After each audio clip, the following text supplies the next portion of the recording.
Mohammed alJabry wanted to save his cancer-stricken grandfather.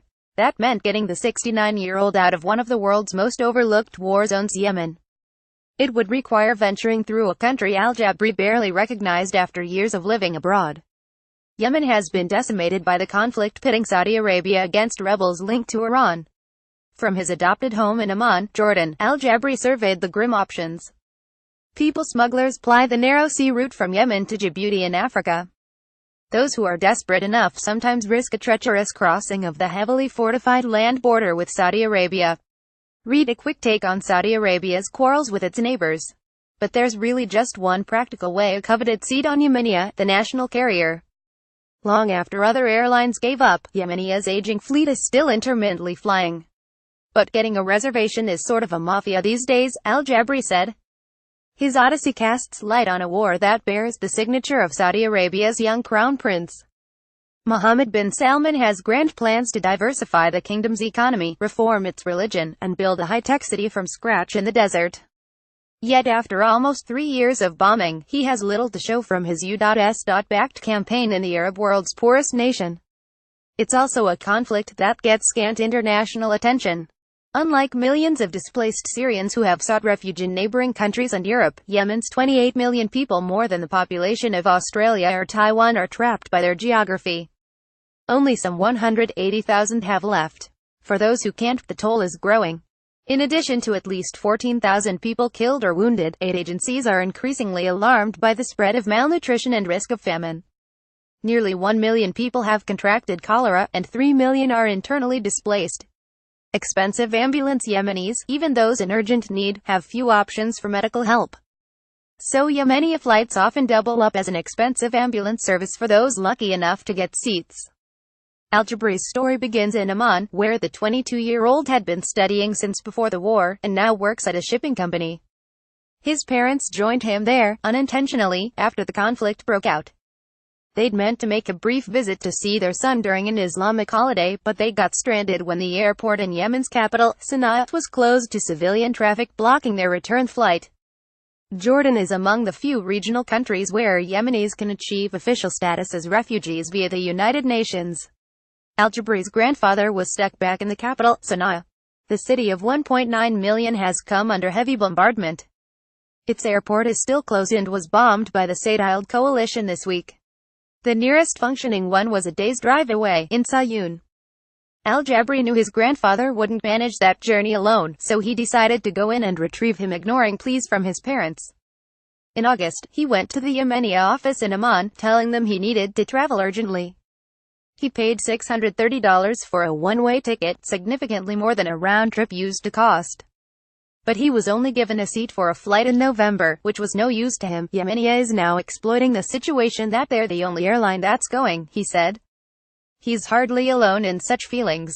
Yemenia's Facebook page is a litany of customer complaints. Epic fail, and the worst airline administration on earth are among recent, typical comments.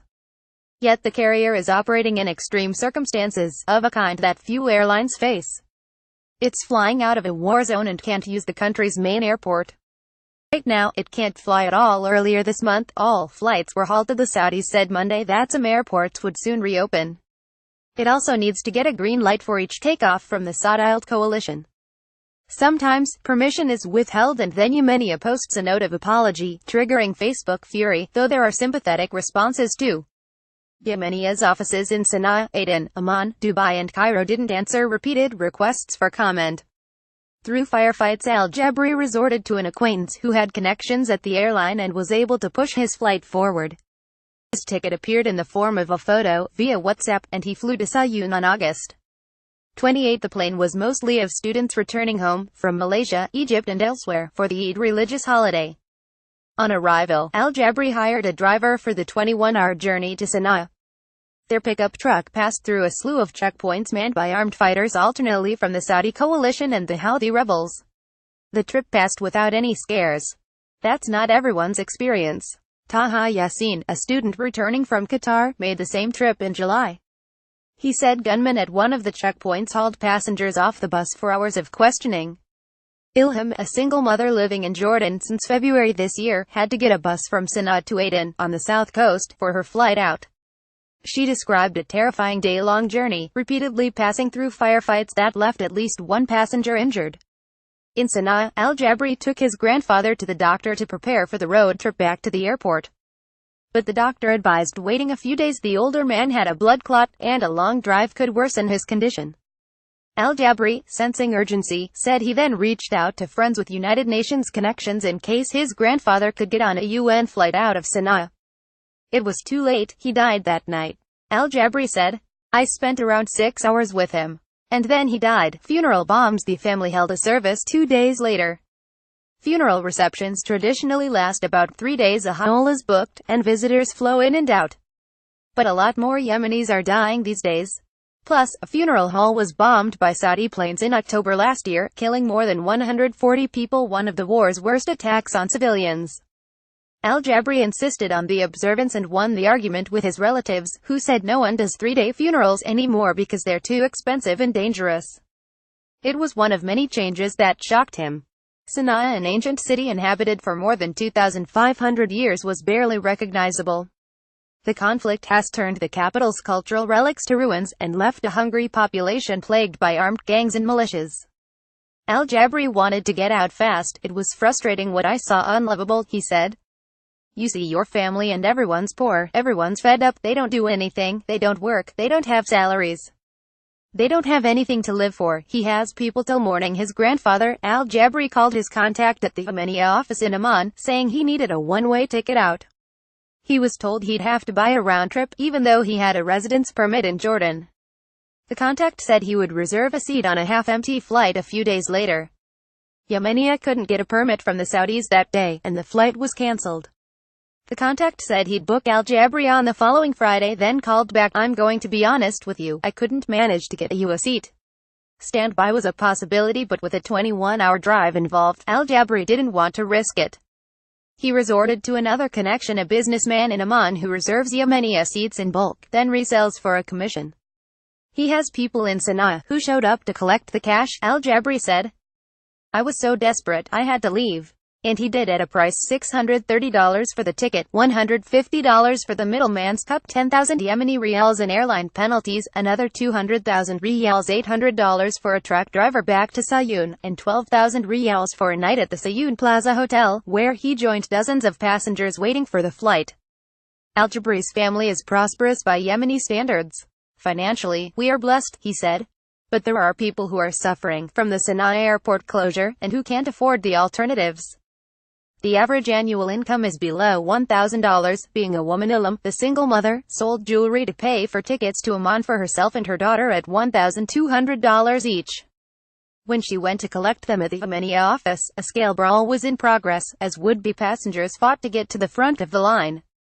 They were all men, so took advantage of the differential treatment that women sometimes get in conservative Muslim societies. "Being a woman, I wouldn't get into such fights," she said. "I walked straight to the front." The Sayun airport was bustling with soldiers when alJabry got there. He brandished the WhatsApp photo of his ticket.